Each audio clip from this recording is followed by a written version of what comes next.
नमस्कार. तसं चूक शोधणं किंवा चुका काढणं चुकीचं नाही.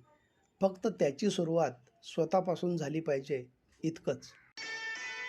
प्रतिभा परमेश्वराकडून मिळते म्हणून परमेश्वरासमोर नतमस्तक राहा. प्रतिष्ठा समाजाकडून मिळते म्हणून समाजाचे आभारी राहा.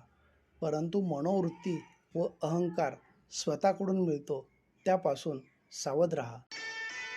चांगल्या लोकांचं एक वैशिष्ट्य म्हणजे त्यांची कधीही आठवण काढावी लागत नाही. ते नेहमीच आठवणीत राहतात. सभ्यता, चांगुलपणा हे स्वभावाचे वैशिष्ट्य असते.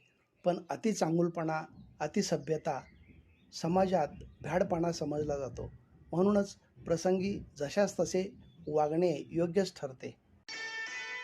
सत्याची साथ देणाऱ्याला शांत आणि समाधानी जीवन मिळते.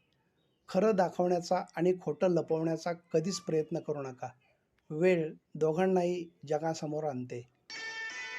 कुलूप लावले म्हणजे काळजी संपली असं होत नाही. जबाबदारी असते ती चावी सांभाळून ठेवण्याची. अगदी तसंच एकदा नातं जुळलं म्हणजे ते टिकेलच असं नाही. जबाबदारी असते ती ते नातं टिकवून ठेवण्याची. तशी कोणतीच इच्छा कधी वाईट नसते. फक्त त्या इच्छेला लोभ, आसक्ती चिकटली की ती सर्वात वाईट दिसते.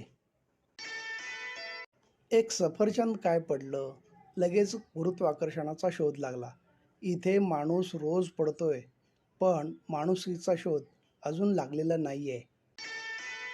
वक्त और समझ दोनों एक साथ किस्मत वालों को मिलते हैं, क्योंकि जब वक्त अच्छा होता है तब समझ नहीं होती और जब समझ अच्छी आती है तब वक्त नहीं होता.